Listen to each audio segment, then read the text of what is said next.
નમસ્કાર દર્શક મિત્રો, ટીવી18 ન્યૂઝમાં આપનું સ્વાગત છે। સુરતના ઉધનામાંથી ગુમ થયેલી 3 સગીરાઓને ઇટારસી રેલવે સ્ટેશનથી સહી સલામત શોધી કઢાય। પાડોશમાં રહેતા 2 યુવકો ત્રણેય દીકરીઓને ફોસલાવી ભગાડી ગયા હોવાનો ખુલાસો થયો છે।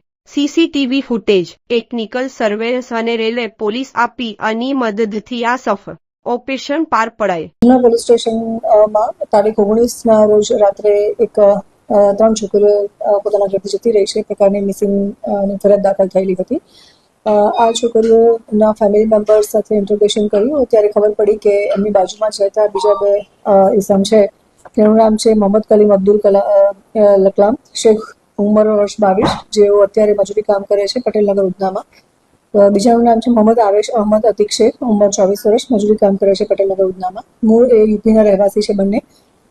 અને આ બંને છોકરીઓ સાથે પ્રેમ સંબંધ થતા એ બંને છોકરીઓ અને આ બંને છોકરાઓ ઘરેથી રાત્રે નીકળી ગયેલા હતા। એની સાથે બીજી એક 13 વર્ષની જે બાળકી છે એ પોતાના ઘરમાં એને એવું લાગી આવ્યું હતું કે એના માતા પિતા એને બોલે છે અને ભણવા માટે અથવા તો એને જે બિહેવિયર છે એના માટે થઈને ઘરમાં જે માતા પિતા ટોકતા હોય છે એ લાગી આવતા આ બંને છોકરાઓ જે 2 છોકરીઓને લઈને જતા રહ્યા હતા એની સાથે આ 13 વર્ષની છોકરી પણ જતી રહી હતી। અમારા ટેકનિકલ સર્વે રાત્રે જ અમે લોકોએ ફરિયાદ દાખલ કરી અને તપાસ ચાલુ કરી હતી। ડિસ્ટાફ અને ઝોન 2ની એલસીબી કામે જ લાગી ગયા હતા અને વિધિન અ શોર્ટ ટાઈમ અમને હ્યુમન ઇન્ટેલિજન્સ અને ટેકનિકલ સર્વેલન્સના આધારે ખબર પડી કે આ લોકો ઉધના રેલવે સ્ટેશનથી બેસી અને નાગપુર બાજુ ગયા છે અને નાગપુર ટ્રેનમાં બેસીને રવાના થયા છે। જે રેલવેની ટીમ છે એને અમે કોન્ટેક્ટ કર્યો હતો અને રેલવે પોલીસે પણ લોકલ પોલીસને સપોર્ટ કરી અને જે નાગપુરમાં એ લોકો ત્યાં રેલવે સ્ટેશન પર ઉતર્યા હતા તેના સીસીટીવી ચેક કરતાં ખબર પડી કે જે 2 છોકરા અને 3 છોકરીઓ છે એ બરોની રાજપતિ સાગર એક્સપ્રેસમાં બેસી અને ત્યાંથી રવાના થયા છે। તો જે રેલવેનું પ્રોટેક્શન ફોર્સ છે એમની સાથે કોન્ટેક્ટમાં હતા લોકલ પોલીસ અને રેલવે પ્રોટેક્શન ફોર્સે જે ઇટારસી રેલવે સ્ટેશન છે એની રેલવે પ્રોટેક્શન ફોર્સને કોન્ટેક્ટ કરતા અને ફોટોગ્રાફ્સ શેર કર્યા હતા।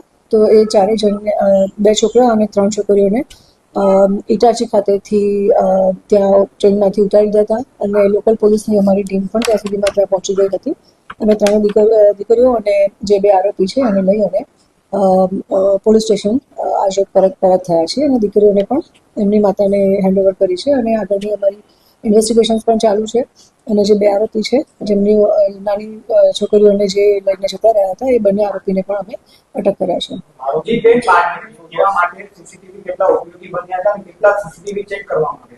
મૂળ સીસીટીવીના આધારે જ અમે આખી આગળની લાઈન પકડી હતી અને રેલવે સ્ટેશનમાંથી એ ઉધનાથી ગયા હતા એટલે ત્યાં રેલવે સ્ટેશનના પણ સીસીટીવી ફૂટેજીસ ચેક કર્યા હતા।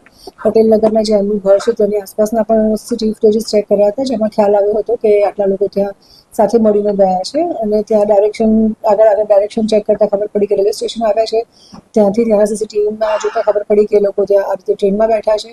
ત્યાંથી જ્યારે એ લોકો નાગપુર ઉતર્યા ત્યારે ત્યાંના પણ રેલવે પોલીસનો કોન્ટેક્ટ કર્યો અને ત્યાંના પણ સીસીટીવી ચેક કરતાં જ આગળની અમને લાઈન મળી અને આગળ એ લોકો જે બરોની રાજપતિ સાગર એક્સપ્રેસમાં બેસીને આગળ જાય છે ત્યાં એ લોકોને અમે કેચ કર્યો।